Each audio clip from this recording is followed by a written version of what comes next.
Here's how to build a mini Torchflower seed farm that doubles as a breeding cell for sniffers. The seed farm is fully automatic, including the collection system, and the breeder automatically collects and pushes the baby snifflets wherever you want them.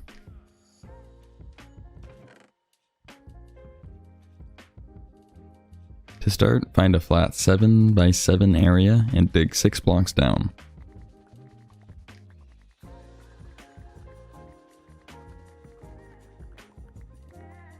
Find your way over to the center of the 7x7 and place a temporary block. Then place a hopper going into the side and 2 hoppers going into the sides of those, and then we'll break out the temporary block and place a hopper going in to complete the circle. That's a lot of hoppers. Anyways, place a comparator off the centermost hopper and another one off of the opposite hopper. Now place 4 of any building blocks as you see here, and then we'll place some redstone dust in the corners here and here. Now off of our widest side that we have left, we'll place a dropper going up and a hopper facing into it. Then turn around and place a comparator exiting out of the dropper, a repeater after that, 2 redstone dust, 2 building blocks like so, with redstone dust on top. Now open up your inventory and take out some slabs. We're going to make a small 3x3 on the upper level of this block. It's going to house our pulse extender, which, as the name suggests, it extends pulses. And then we'll drop back down and we'll finish off our little dropper T flip-flop.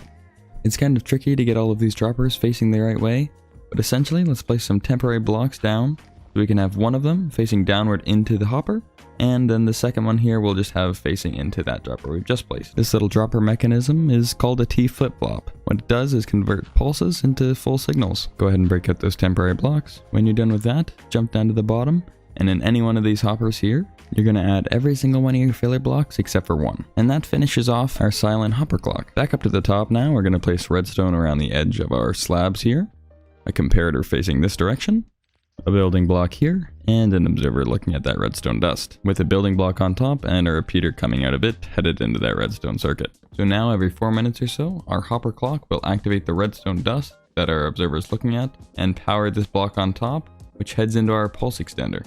Oh yeah, and make sure to set this repeater to vortex. And then before I forget, let's add just a temporary filler block to the top farthest dropper. Then place a couple of temporary blocks down like so that we can drop down and place an observer with the arrow facing this direction. You can break those guys out, head back up onto the top, and we'll place a redstone lamp on top of the observer. So now when the redstone lamp gets powered, it can send a signal down to where we're standing now. Hop and hold shift to place an observer facing this comparator here. Now let's do some hardcore parkour just to get on top of this observer and place a dispenser facing upward. We'll eventually put a water bucket in there, but for now, come over to this corner here, and we're going to break out some blocks and put down a chest. That'll be our collection area. I don't know why I never bring an axe. So yeah, chest goes here and aim right there. And if you're as good as I am, then you can make it a double chest. Anyway, place some hoppers off this side and 2 off this side as well. Jump up here, and now we'll work on where the stream of water will flow. It's very important that you match where I'm placing these blocks, otherwise the stream of water might flow down and ruin our redstone. It obviously doesn't need to be gold blocks, you can use any building block you'd like. I'm just so rich that gold is essentially equivalent to dirt for me at this point, so. But we're in a nice spot here before we finish up that to place all the grass down. So we're going to place a little 5x5 of grass around the dispenser. As mentioned before, you could also use moss blocks. There's several other blocks that sniffers actually like to dig in, but they don't seem to dig in them as often as grass or moss for my testing, so recommend using one of those two. And then we'll fill in here so the water can't escape under there. And we'll add in a lever just above this redstone lamp so that we can actually toggle the water on and off if need be for the breeding. And then make your way over here and break this block out and fill it down there, and same on the other side. If you're wondering why we've got to break some blocks that we just placed a few seconds ago, it's because I'm an idiot. Anyway, we can come over here now and place the water down. Now anything that falls into the water stream will get pushed over here, items will go down into the chest, and the snifflets will go this way. So let's mine over here for a little snifflet hole, I guess. Doesn't really need to be too big, just somewhere that prevents the snifflets from running around your world however they please. We wouldn't want any sniffers near a snifflet hole now, would we? That should be good enough, and then just get yourself out of there. Once you're out, find a place where you can refill your bucket, and then we'll hop over into the center and we'll place signs down all along the rim of our hole. It probably goes without being said, but you'll want to keep your 2 sniffers that you've collected far away from your hole while the rim job is ongoing. Anyway, place 2 temporary blocks like so, and we'll place a ring of slabs all the way around the edge. And then we'll break out those 2 temporary blocks and place the slab in its place. And then we'll place a small step up for our sniffers. And don't forget to add the water bucket to the dispenser. Now it's time to bring over the sniffers. If they're reluctant, you can get a lead and pull them over.